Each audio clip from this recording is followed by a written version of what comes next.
అవోల్లా దొంగలు కూడా సామాజిక న్యాయాన్ని బాగానే పాటిస్తున్నారు. ఎట్లనంటారా, ఉన్నోళ్ళిల్లు లేనోళ్ళిల్లు అని చూస్తలేరు.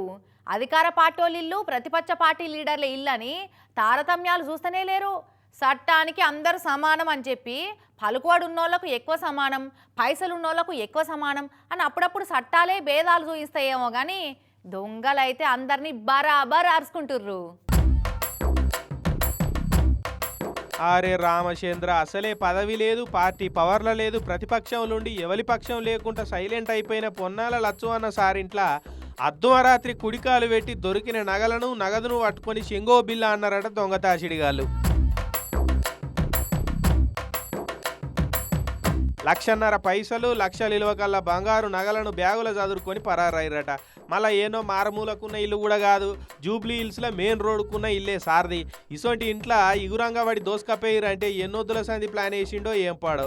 పాపం పొన్నాల లచ్చు అన్న సారు ప్రతిపక్ష పార్టీలుండి ఎవ్వరి మీద కక్ష పెట్టుకోకుండా దీక్ష పట్టినట్టే సైలెంట్ అయిపోయాడు.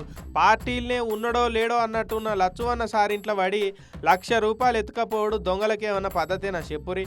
అప్పుడు ఎప్పుడో రాజశేఖర్ రెడ్డి సారు జమానాలా ఇరిగేషన్ మినిస్టర్గా చేసిండు, ఇరుగా పైసలు ఉంటాయని గిన అనుకొని వచ్చిరో ఏం పాడో కానీ సార్కైతే నిమ్మలం లేకుండా చేసే కదా. మాజీ ప్రజాప్రతినిధుల ఇండ్లకే ఇట్లా కన్నం పెడుతురు కాబట్టి మామూలు పబ్లిక్ లెక్కన ఇంటికి తాళం పెట్టి ఎటన్నా పోతే పైలముళ్ళు.